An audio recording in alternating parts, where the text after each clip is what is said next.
So let's have a look at Revelation 13 and make one or two conclusions from it. If you have your Bibles, you can turn to it, but I think Q1's going to put it up on the board, or it's already on the board. But Revelation 13, then I stood on the sand of the sea, and I saw a beast rising up out of the sea, having 7 heads and 10 horns, on his horns 10 crowns, on his heads a blasphemous name. Now the beast which I saw was like a leopard, his feet were like the feet of a bear, his mouth like the mouth of a lion. The dragon gave him his power, his throne, and great authority. And I saw one of his heads as if it had been mortally wounded, and his deadly wound was healed. And all the world marveled and followed the beast, so they worshipped the dragon who gave authority to the beast, and they worshipped the beast, saying, "Who is like the beast? Who is able to make war with him?" He was given a mouth speaking great things and blasphemies. He was given authority to continue for 42 months. Then he opened his mouth in blasphemy against God, to blaspheme his name, his tabernacle, and those who dwell in heaven. It was granted to him to make war with the saints and to overcome them, and authority was given him over every tribe, tongue, and nation. All who dwell on the earth will worship him, whose names have not been written in the book of life of the Lamb slain from the foundation of the world. If anyone has an ear, let him hear. He who leads into captivity shall go into captivity. He who kills with the sword must be killed with the sword.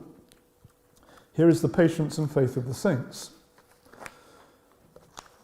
And then we read about the second beast.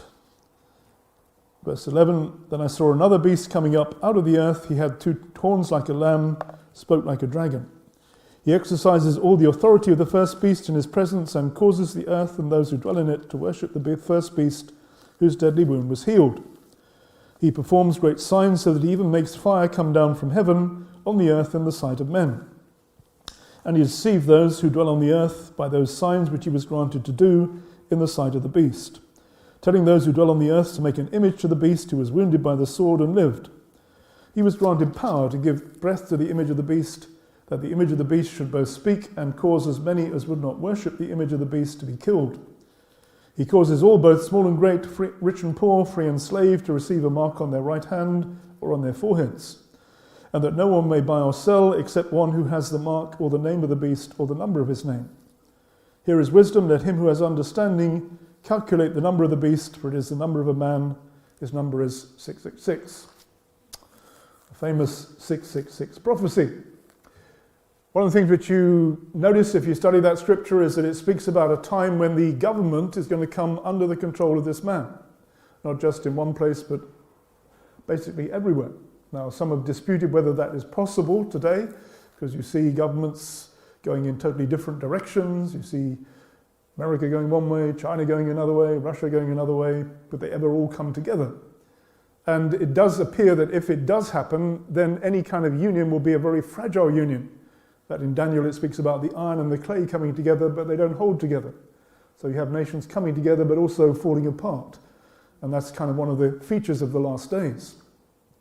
That he's going to be given power by 10 kings who give their power to him.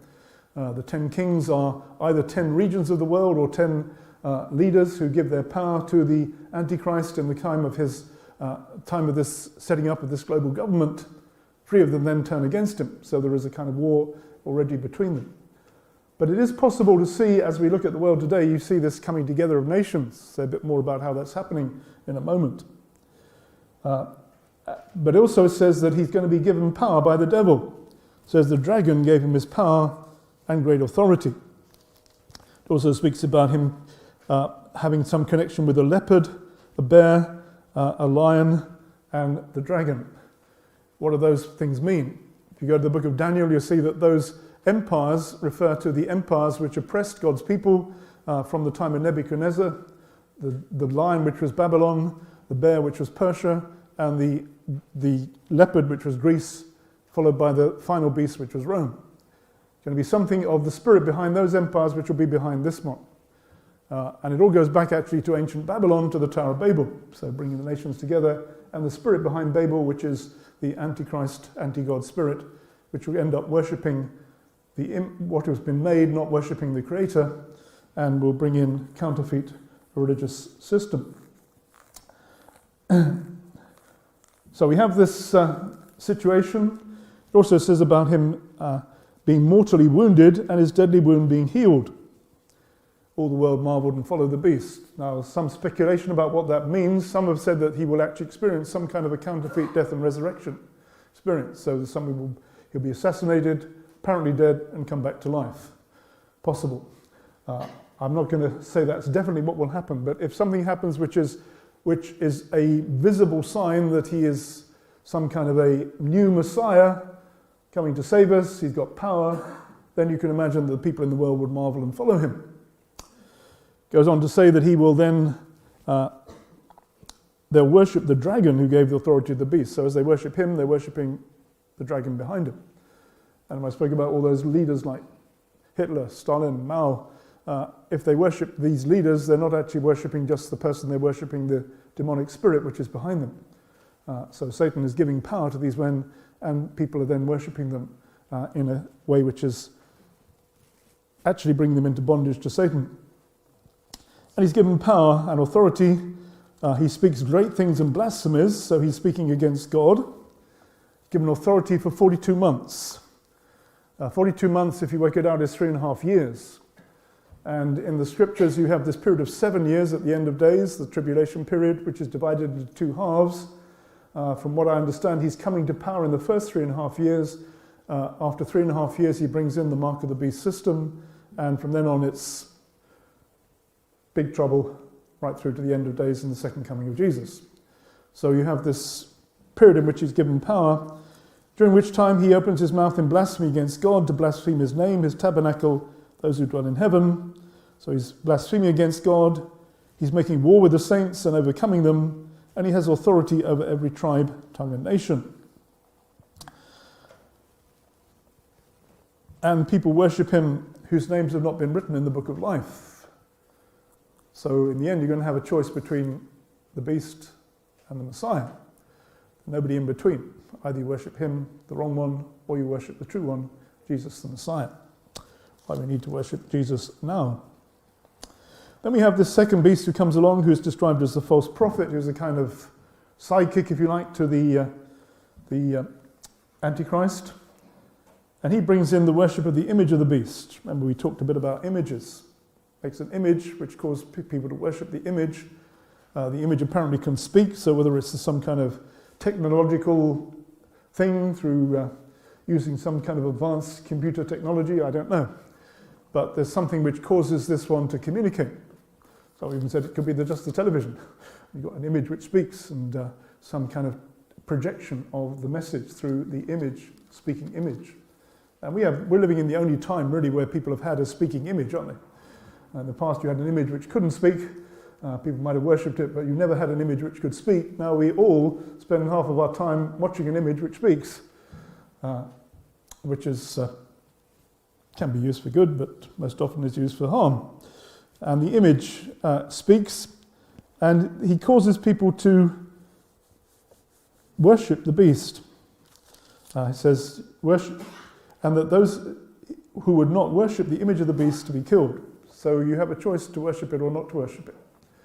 Again, you can go back to the book of Daniel, chapter 3, where Nebuchadnezzar sets up the image, and he says you've got to bow down and worship it. If you don't, you get thrown into the burning fiery furnace.